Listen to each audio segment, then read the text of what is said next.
Flowing unimpeded through the magnificent New England Gorge country is the mlay River, home to one of Australia's very own prize fighters. A featherweight in fish terms, but pound for pound, the Australian bass hits hard. Oh, that is a magnificent bass.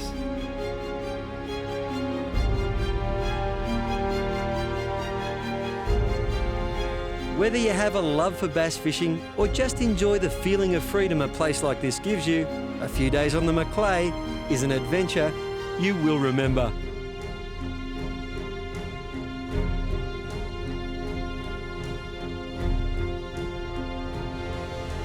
And how good is this? Bass lodge on the mlay River. You expect to find a lodge like this somewhere in North America, but here it is right on the doorstep of some of the best bass fishing in Australia. I can't wait. Come on. Well, what a backyard. Bass Lodge backs onto some pretty spectacular country, which offers more than just great fishing. But more on that and the lodge a little bit later. There's a fish out there with my name on it, so time for round one. When in these parts, don't worry too much if you forget someone's name, because chances are it's going to be Dave. Which brings me to introducing my partners in crime. Dave Thomas, mad keen bass fisherman and owner of Bass Lodge. And Dave Young, well, he's just mad, and he'll be my guide over the next few days.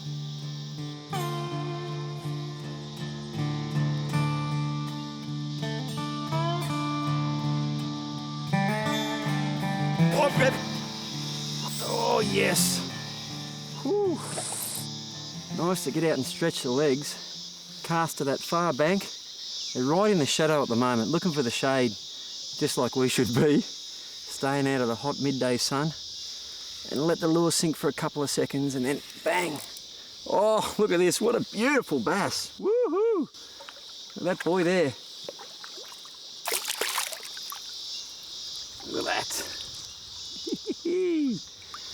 Beautiful solid fish.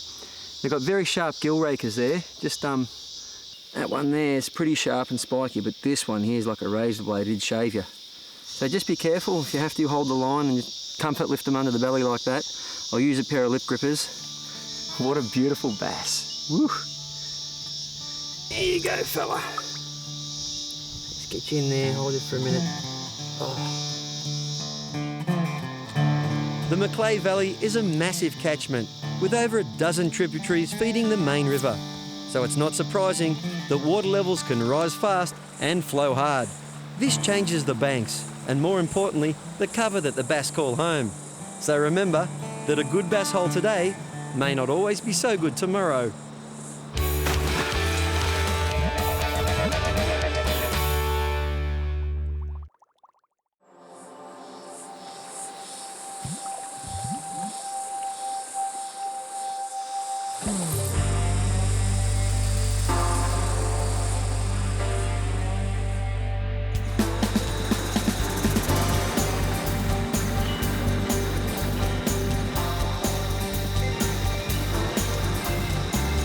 With the trusty Hobie secured to the roof of the four-wheel drive, we headed upriver over some pretty harsh terrain. This is where you need a four-wheel drive that's the real deal, and a driver that knows the trails. Youngie tells me that up here there's some fantastic spots to fish, and due to their isolated location, they normally deliver some big bass. This is absolutely unreal, the mighty mlay River. Yep. And Youngie, yeah, mate. The plan. The all-important plan. We'll just fish up here and see how we go up in the big hole at the top. Yep. And we're about nearly 5 k's upstream from the lodge, and we'll just head back. Yep. Head back through some narrow races and dumps out to some deeper pools. Pick the shady spots this time of day on the way back, and as the day gets on, it should get better. We've had a lot of rain just recently, so the water clarity is a bit dirty, and that should suit us for this time of day. They'll be less spooky, so we can just fish with confidence, just throw them anywhere, wherever you think. It's all adding up, mate. I love it.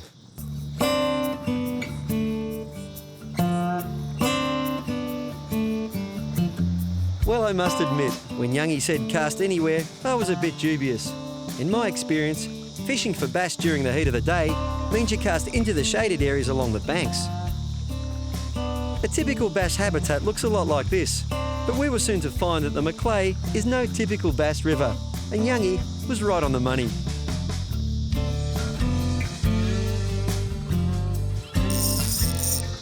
He's pulling nice.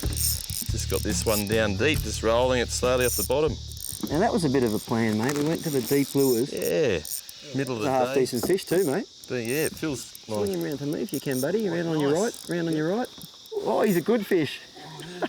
I got him here, mate. That is a magnificent bass. He Look at cracked. that. What a fight too, an Australian bass. Look at that. Just thick through the shoulders. He'd be what? He'd be a good 40 centimetres, Davo? He's close to it, yeah. Nice fish, and the clack and wrap fish deep. Yeah. Nice loud lure. Yeah. Legend lure, that. I've used one, they're great. Mate, I told you she'd work. Yeah. Being this time of day, they're pretty much tucked under the bank, and with the water clarity this sort of dirty, I figured being so deep, they'd be down deep in the shadows, so it's just like being under an undercut bank. So I figured, yeah, throw it out there and work it slow and deep, and that's what happened. Pressed in the pudding, mate. Yeah. So, first fish of the day from the murky depths out in the middle of the river. It just goes to show that local knowledge goes a long way when fishing new areas.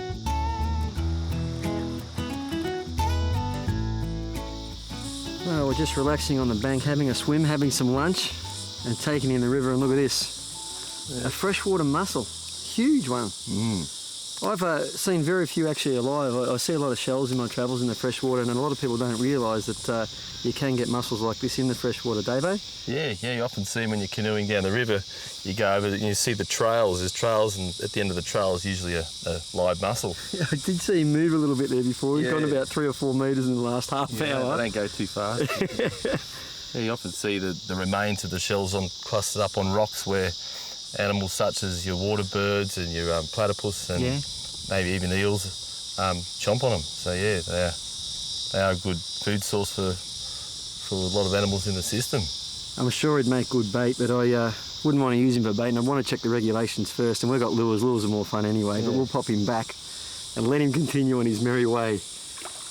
The breakneck speed of a mussel living on the mlay River. You know, a lot of people don't realise that the Hobie's Mirage Drive can handle shallow water because the fins can be tucked up flat under the hull and yet still provide strong propulsion. Perfect for this ever-changing environment.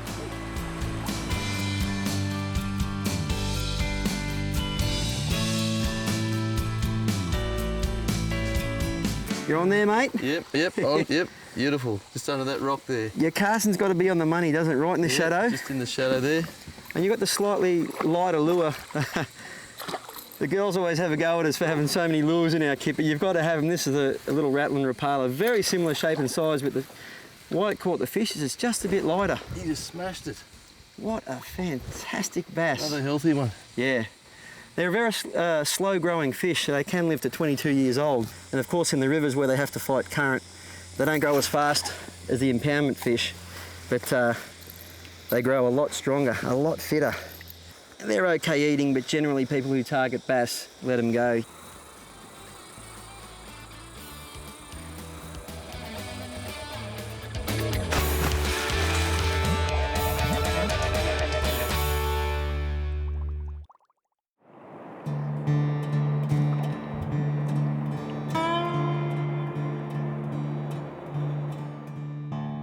The guys at Bass Lodge have got the keys to a lot of gates, and we've been to some awesome spots, but now we've got the keys to the whole valley.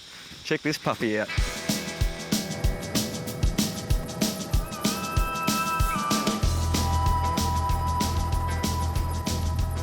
A low-level run upstream with the guys from Fleet Helicopters has the adrenaline pumping long before you hook your first bass of the day.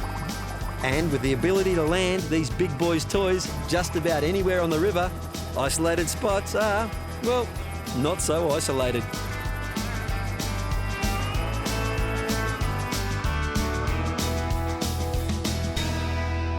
Well, how good is this? Awesome, straight away. The chopper. You can fly it from Armidale, the scenery is spectacular, or you can take a day trip from Bass Lodge and it is a buzz. And on top of that, third cast of bass. We're in a beautiful waterhole here, Youngie. Yep, about half a K long. This has got to be the dream pool, I'm going to call it. It is, yeah. But you can fish it from the bank comfortably. Now, a lot of places you go, that'd be one of the best bass of the day, but here it's just your basic bass, isn't it? It's not even a big one, is it? Yeah, just a standard sort of, just under 40 centimetres, I'd say. Look at that big ambush mouth. Very few teeth, just designed to scoff stuff. They inhale things and they're just a fantastic fish. They grow to about 60 centimetres and they live to about 22 years old. And really, there's not a lot of words required. The chopper, the backdrop, the bass, awesome.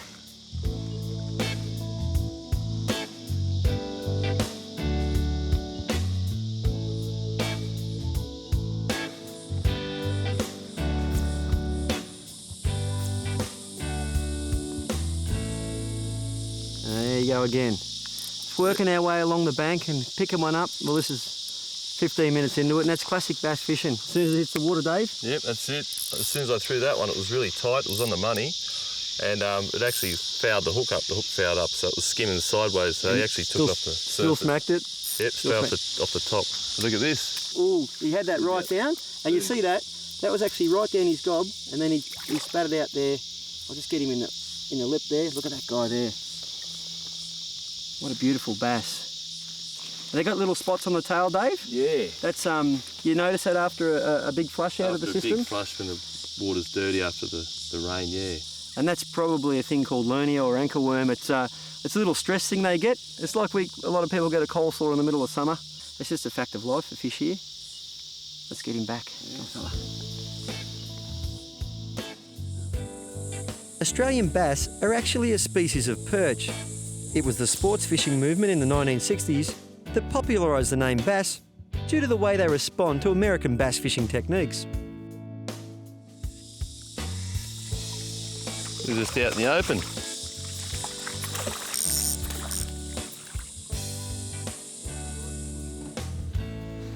Every corner we get to is different and it's beautiful in its own separate way. But we've seen some footprints going that way. We're pretty sure it's other fishermen, and bass get lure shy very quickly. So we're going to head that way. We've caught a couple, but if you can get to water when they haven't seen a lure, you're going to catch a lot more. It's all a big game of searching. As remote as this place is, it's Australia and home to some pretty unique bushmen, like this old bloke and his best mate. Norton here is walking the National Stock Trail, which spans over 5,000 kilometres, starting in far north Queensland and ending in Victoria. And the mlay River is a small part of this amazing trail. Yeah, I'm on. Here it comes. Oh, playing catch up here. What we're doing here is leapfrogging each other. So someone has a go at a spot and the other people go forward to that, so that everyone gets a shot at some good spots. Everyone is in with a chance of a big bass like this one. Puff, mate, around about 100 yards then. Just get him here like that. Make it easy. There's a lure. Another little rapala there, but look at that. A beautiful bass now. Dave, the mlay River is unchecked, which means it's got no weirs or dams to impede their migration, which means they can breed, they can go down to the brackish water, which is probably, I don't know, maybe 70, 80 K from here, and breed where their eggs are going to survive. Other rivers are not so lucky. They have dams or weirs, and the government are slowly putting in fish ladders, but this guy here is free to roam. Let's get him back, mate. Leave him for another guy to catch? Yeah, too good to be caught once. There you go, fella. Oh, that's just as good as catching them, isn't it? Watching them go back. If time isn't an issue, talk to the guys from Fleet Helicopters and they can arrange an overnight stay, sleeping under the stars on the banks of this spectacular river. A bit of a dream come true for me, heli fishing, and as you'd expect this far from civilization, some fantastic bass fishing. Take me home, James. Let's go. No worries, mate. Buckle up.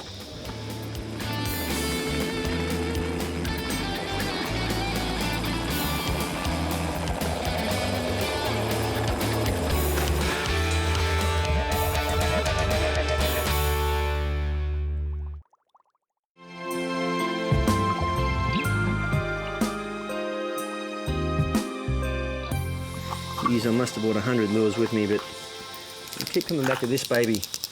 Half the fun, isn't it, playing with lures, Dave? Love gearing up to go fishing, Rob. But I've never done it in a place like this. The timber work here, sensational.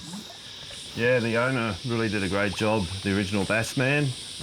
Made out of the cypress logs. They actually built it in Armidale. Really?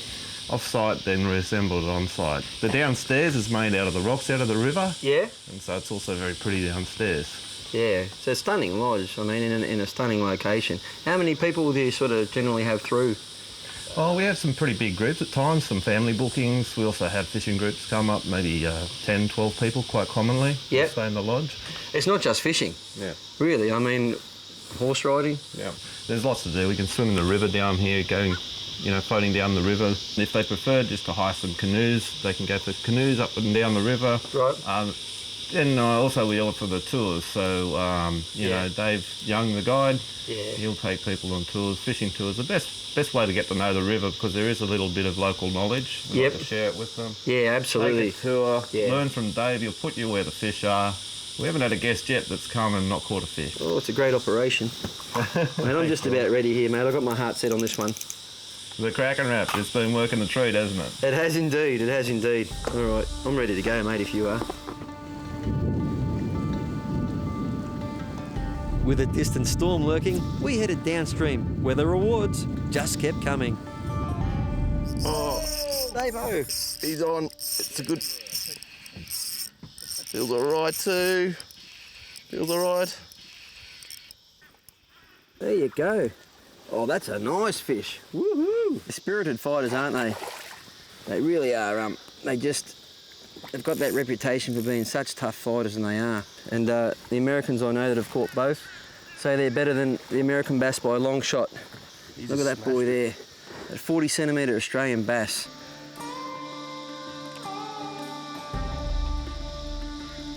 Research shows that kilo plus bass are more than likely female, so catch and release helps to keep numbers strong.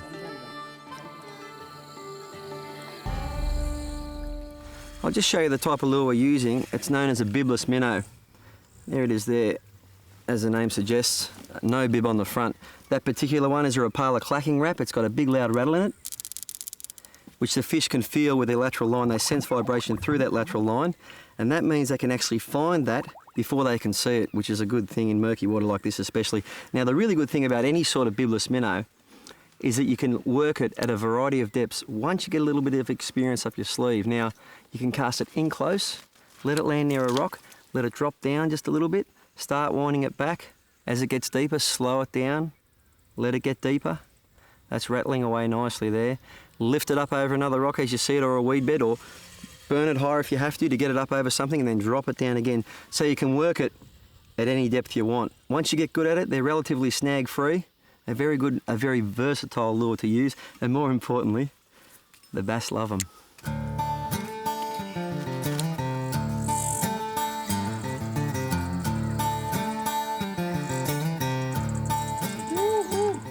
This is what we're talking about.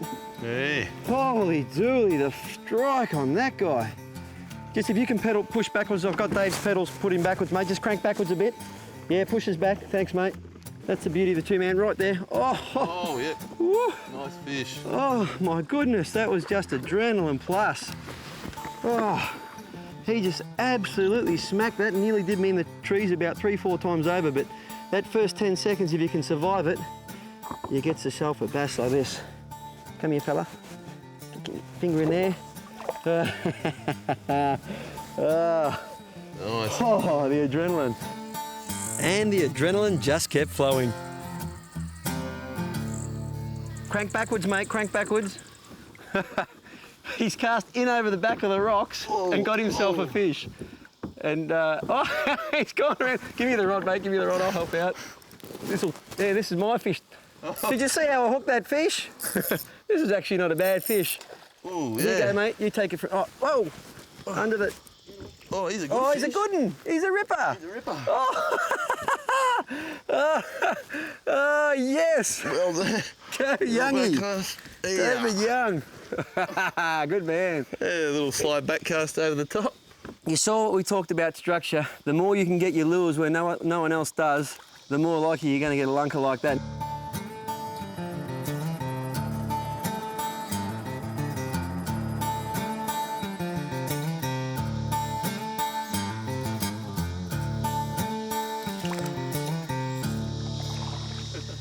Well, we had a couple of tangles earlier in the trip and we weren't looking much of a threat, but Yeah, we're a bit scratchy. We came good in the end. we did come good. We got a couple of big bass. I'll tell you what, you'll never forget your first big bass. Pound for pound, one of the toughest sports fish in the world.